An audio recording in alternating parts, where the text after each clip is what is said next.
Assalamualaikum warahmatullahi wabarakatuh. Waalaikumsalam warahmatullahi wabarakatuh. Ini Pak Ustadz mau bertanya, kita sholat itu kan tiang agama, jadi kan nggak bisa kita tinggalkan.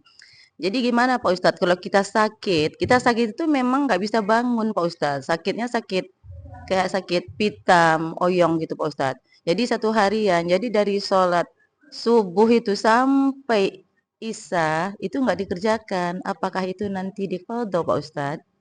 Terima kasih Pak Ustadz. Assalamualaikum warahmatullahi wabarakatuh. Waalaikumsalam warahmatullahi wabarakatuh. Cek. Salah sholat fardu, ya.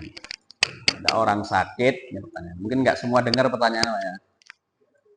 Ada orang apa? Sakit lah, karena sakitnya sampai nggak mampu bangun untuk mengerjakan apa? Sholat, misalnya. Ini cemana? Ya. Jadi sholat ini apa? Nggak ada rukhsah untuk meninggalkannya. Beda dengan ibadah yang lain. Syaratnya istiqoah. Kalau sholat ini syaratnya masih hidup. Nah, gitu. Asal masih hidup, masih bisa berpikir, wajib menjalankan sholat. Sholli qa'iman. Sholatlah kamu dalam posisi berdiri. Wa illam tastati' fa qa'idan. Kalau nggak sanggup berdiri, maka duduklah.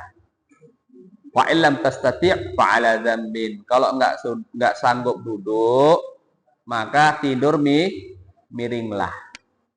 Dalam satu riwayat ada tambahan fa illam tastati', jika nggak sanggup famustalqiyan, maka berbaringlah. La yukallifullahu nafsan illa wus'aha. Allah tidak pernah membebani jiwa lebih dari kemampuannya. Misalnya satu orang sakit, ya kan? Mau berdiri nggak sanggup, misalnya masih sanggup duduk, masih sholat posisi duduk pun nggak sanggup, cemana mau wudhu. Tapi bisa ngomong, panggillah anaknya, misalnya wudhunya nggak mungkin, ditayamumi, tetap kerjakan sholat dalam posisi apa? Tidur, letak lah. Tidur miring, nggak sanggup telentang, pakai isyarat apa? Kepala. Nggak sanggup, maka pakai isyarat apa? Kelopak mata. Nggak sanggup juga udah, maka bayangkan gerakan sholat dalam hati. Ketika itu kita nggak tayamum, nggak apa-apa. Cemana mau tayamum? Gerakan mata pun nggak bisa. Kan? Mau ngomong sama anak suruh tayamum nggak bisa. Itu namanya sholat li hurmatil waktu. Kita kerjakan. Nah, sholat itu. Ini nggak boleh ditinggalkan dengan alasan apapun. Kalau sholatnya, nggak bisa wudhu. Boleh seseorang mengerjakan sholat tanpa wudhu. Itu dalam semua kitab mazhab itu ada namanya faqidul tahuraini. Orang yang tidak mendapatkan dua alat sesuci, debu tidak ada, air nggak ada. Cemana? Tetap sholat. Tetap apa? Sholat. Nah, misalnya orang sakit, mau wudhu nggak sanggup, ya kan?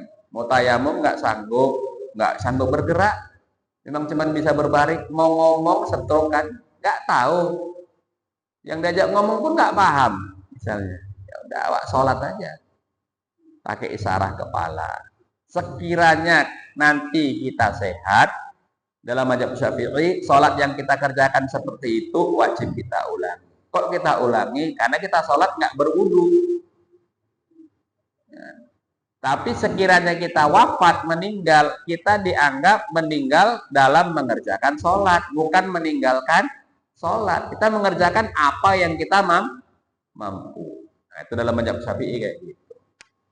Kalau mazhab yang lain, Ibnu Qayyim Az-Jauzi, kalau sudah dikerjakan, kapan sehat ya nggak perlu dikerjakan lah. Ya, karena apa? Itu perintah idza amartum bisyai'in fa'tu minhu mastata'tum, sabda Nabi. Apabila saya perintahkan kalian mengerjakan satu perintah, kerjakanlah menurut kemampuan kalian. Mampunya dia sholatnya seperti itu, nggak mampu wudhu, nggak bisa tayamum. kemampuannya. Berarti dia sudah menjalankan seperti apa yang Allah kehendaki.